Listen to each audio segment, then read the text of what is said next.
This is the Demontre Black. Today we're gonna react to a death battle. Roshi versus Jiraiya. Let's watch. Would be a pretty memorable holiday present, the gift of genetic discovery. 23andMe DNA kits are on sale from now until December 25th. It's a testing service that can provide insight into your ancestry, health, wellness, and traits. And it's super easy to use. Just spit in a tube, mail it in, set up an online account, and then they'll send you a personalized report in just a few weeks. We love learning about the unknown here at Death Battle, so I tried it myself and found out I have a bunch of relatives over in the UK I never knew about. Now until December 25th, get 30% off any 23andMe kit by ordering at 23andme.com/deathbattle. That's the number 23andme.com/deathbattle. Again, that's 23andme.com/deathbattle.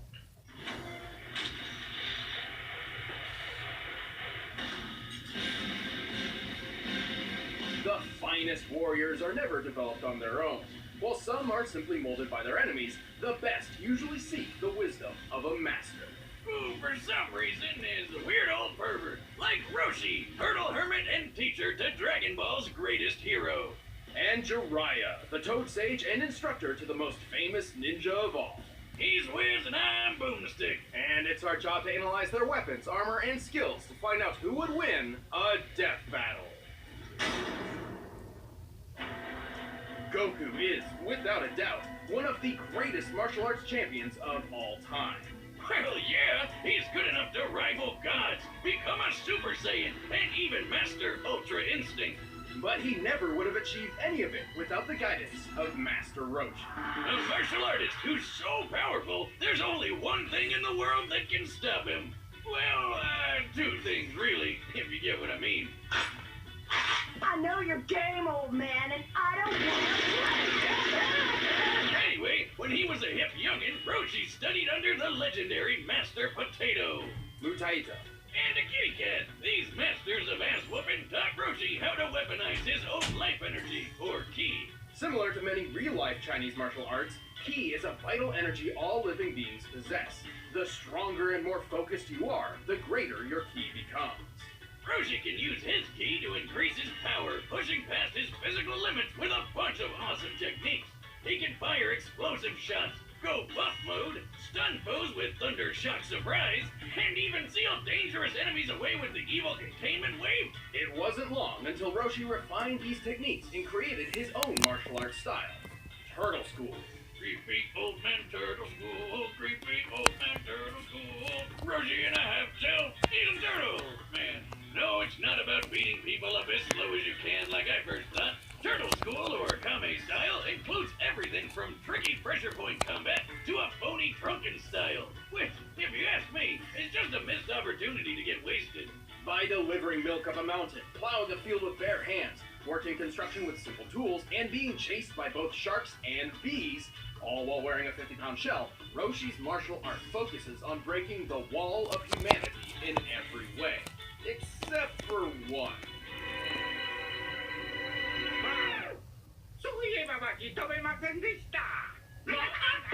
Despite most of the students learning it at some point, flight is actually a technique developed by his rivals, the Crane Schools.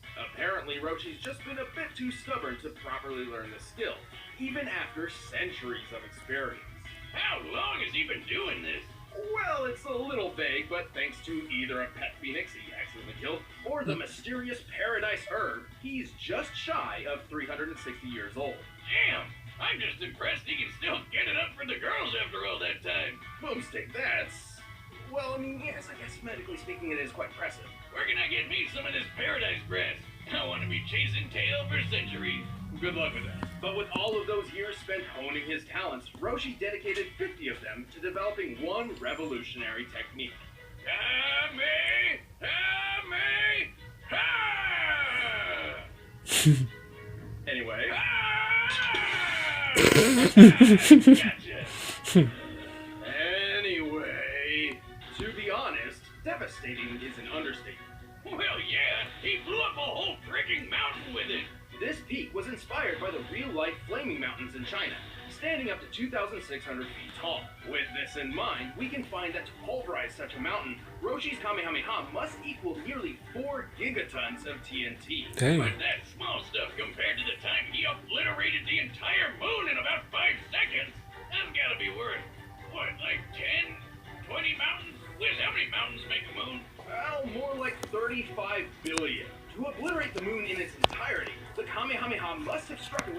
akin to 3 octillion tons of TNT. Man. 27 zeros, by the way.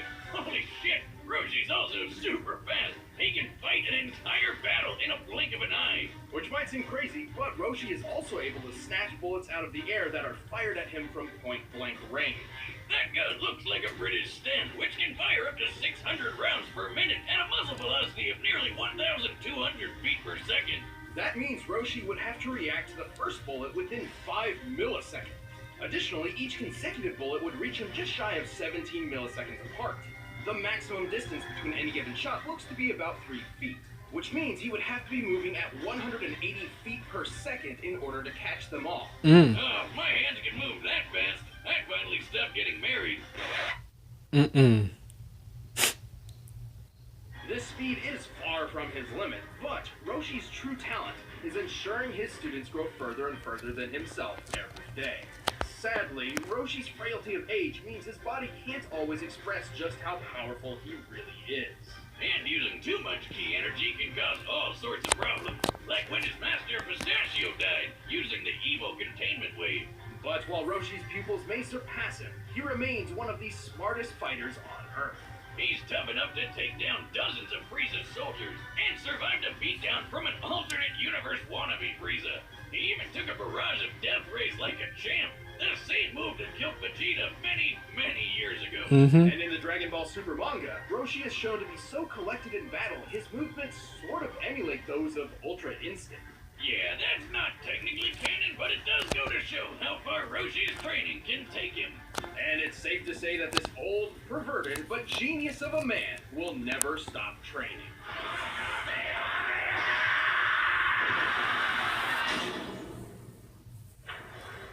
Among the ninja of the Hidden Leaf Village, few are quite as impressive as Naruto Uzumaki. Yeah, I know that's crazy, cause, you know, but not just anyone can fight aliens on the moon and become president of Hidden Valley Ranch. Naruto would become the Hidden Leaf's greatest champion and 7th Hokage, but this would never have been possible without his training under the dynamic Toad Sage and legendary Sani, Jiraiya the Gallant. Gallant, huh? Hey, Wiz, why do the most badass old dudes always turn out to be weird pervs? Well, don't let his crude demeanor fool you. Oh, don't worry about me, Wiz. This ain't my first trip to Secret Leaf Ninja Town. Nothing surprises me anymore. What the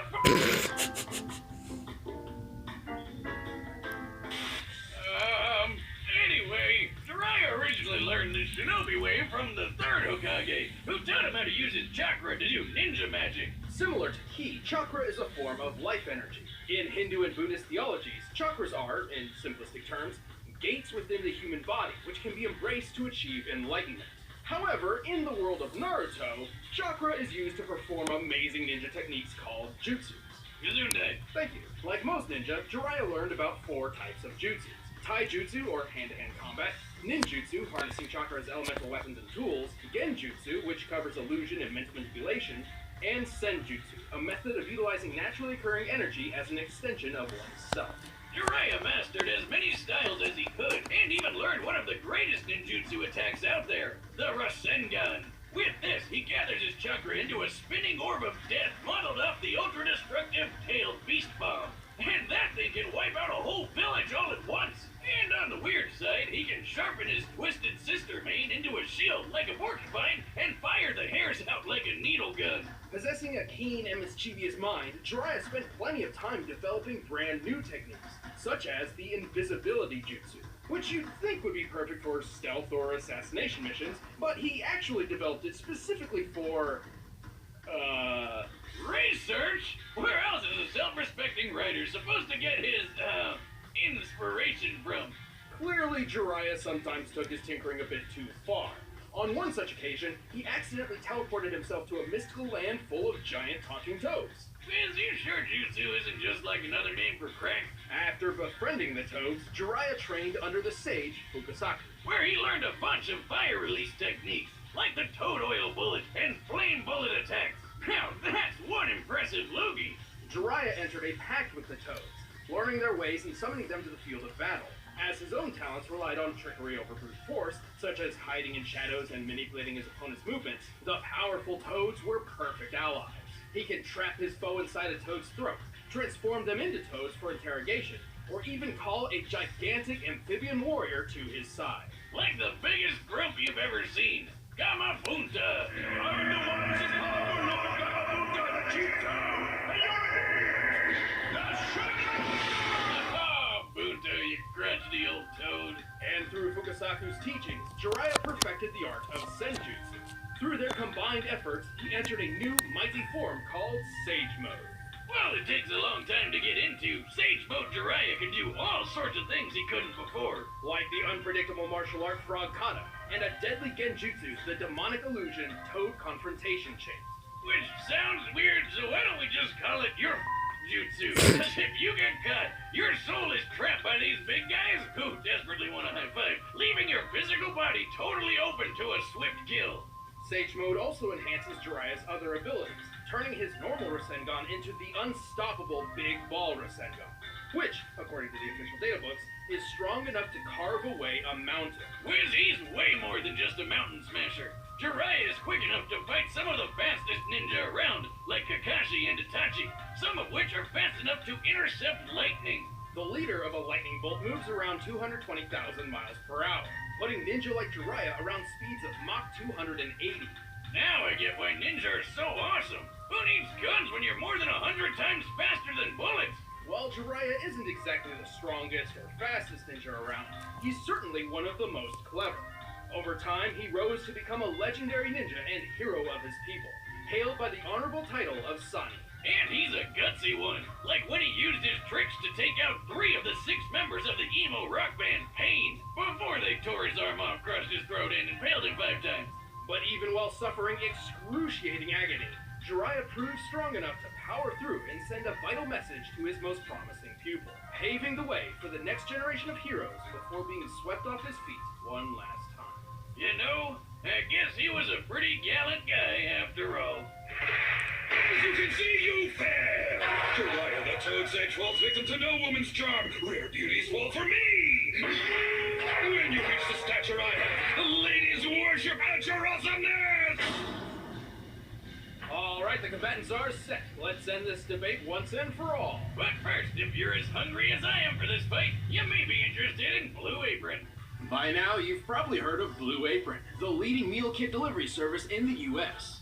But did you know about all the different kinds of delicious foods you can make? Like the honey chipotle glazed chicken with poblano and lime rice.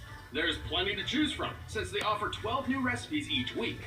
All you have to do is choose the 2, 3, or 4 that sound best to you, and they deliver it right to your door.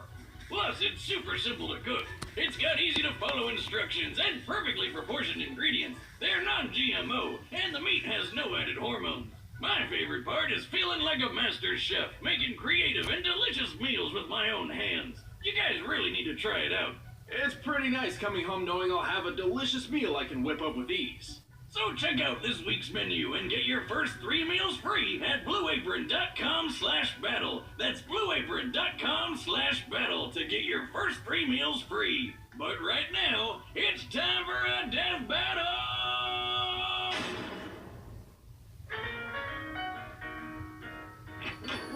The star's really close by. I don't know why. Who's this geezer? Hey, Buster Brains! Where's the picture? It's just words in here. Pictures? You fool! Words paint 1,000 beautiful pictures all by themselves!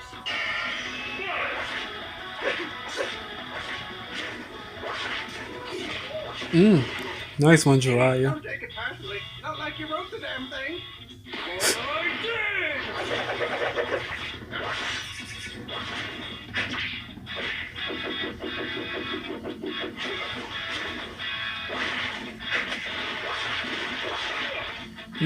Nice. What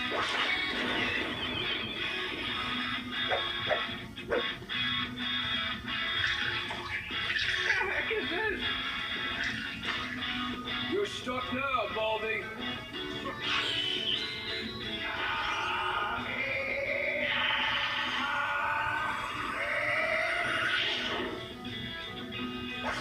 Whew.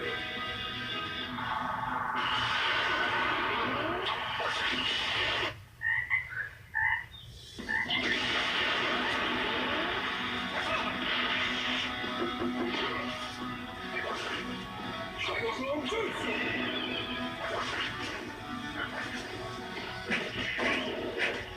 Nice.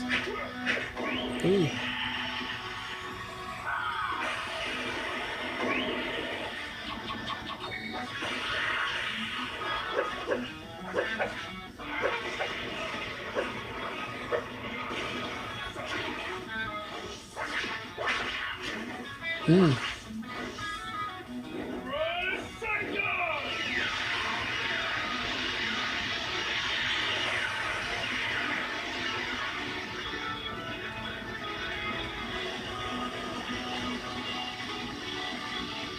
Who's gonna win?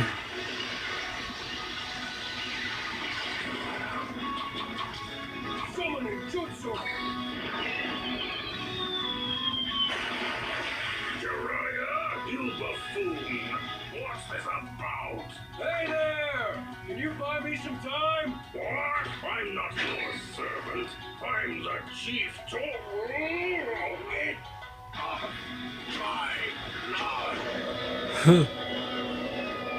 Water style, liquid bullet. He's a quick one.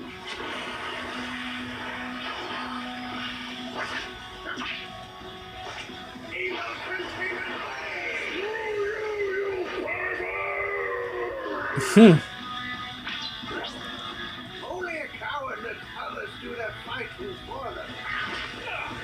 Nice move, Mr. Roshi. You have no idea. I've been back on the beach the whole time. Uh-oh.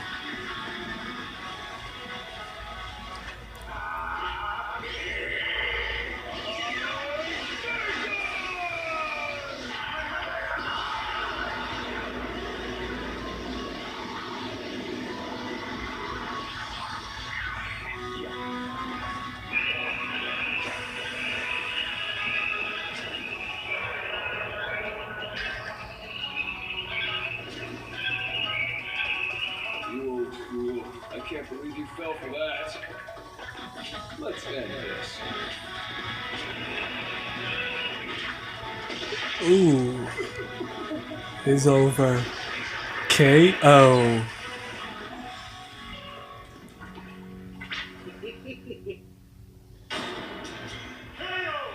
Talk about a whole new way to win. Jiraiya was certainly one of the most powerful warriors of his own world, but there's no question that Roshi's Sheer might outclass him. One guy can break a mountain, the other can break a moon. So that was pretty obvious. The speed comparison wasn't quite so clear-cut, though. While his unseen battle with Krillin was incredibly quick, Roshi's never personally shown speeds as fast as the lightning feats Jiraiya scaled to. But he did hold his own in the Tournament of Power against Planet and Galaxy Busters. Also, in Goku's training right after Korin's, he actually had to dodge lightning. Roshi's own training didn't stop after chasing the kitty around, and neither did his kitty chasing. So, scaled to Goku's progress, it makes sense that he'd be able to match Jiraiya's speed, and probably even surpass it. Still, it would be reasonable to believe Jiraiya could use his technical talent to outsmart and outlast Roshi. Except Roshi's a smart fighter too. Not only does he have way more experience thanks to his super age, but he's got an eye for traps and sticky situations, like when he figured out the illusion powers of the talisman fighter, Dokori. And remember, it took only 15 seconds for Roshi's Kamehameha to reach the moon. Given the moon's distance of over 200,000 miles from the surface of the Earth, this means the beam must have traveled over 57 million miles per hour, more than 260 times faster than lightning. There was no way Jiraiya could avoid Roshi's trademark move for very long. Sure, Jiraiya might be a crafty ninja, but all that doesn't boil down to much more than tricks against someone like Roshi. Roshi was simply faster, stronger, and had way more experience. And that's why Jiraiya croaked when Roshi beat him to the punch. The winner is Master Roshi. If you like this death battle, give a thumbs up and I will see you on my next reaction. This is the Montre Black. Peace.